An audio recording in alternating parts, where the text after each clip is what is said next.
I'm Alvin Cailan, chef owner of Eggslut Amboy, Unit 120, and our new pop-up here in New York City called Chef's Club Counter.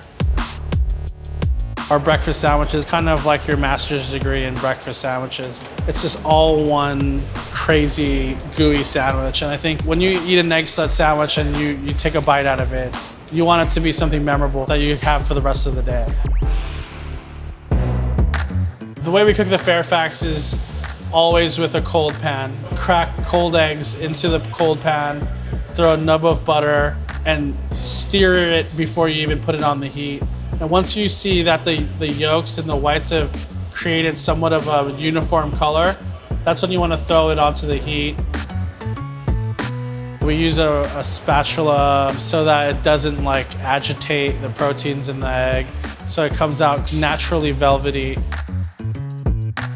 When you're mixing it, you're scraping the bottom of the pan so that you're folding the eggs over, so you're creating almost like layers of egg. When you're cooking it in the pan, it starts to peel off the pan. And when it starts to like not get loose and it just starts to like stay together, the eggs are basically telling you we're done.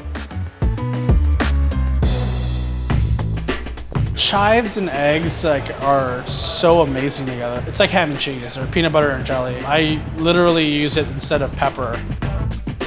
Or when it's not wet anymore, take it out of the pan because the pan's hot. It's gonna keep cooking it and it's gonna ruin that last 25 minutes that you tried making amazing eggs. You could have the most expensive ingredients in between two pieces of bread, but if the bread is not perfectly warm or cooked, it ruins the whole thing. We pair it with sriracha mayo, and then we had that really nice melted cheese, and we do a caramelized onion, and we cook it for 8 hours, low and slow, so it brings out the natural sweetness. At the end of the day, once it's like all put together, and you're like, whoa, this is actually really, really good. And I think that's really why it's become our #1 selling sandwich.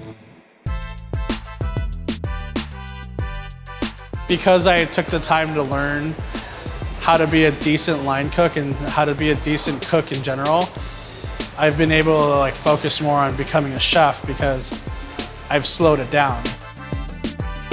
I guess when they say you put love into it, it's because you took the time, you had patience, and you made something amazing.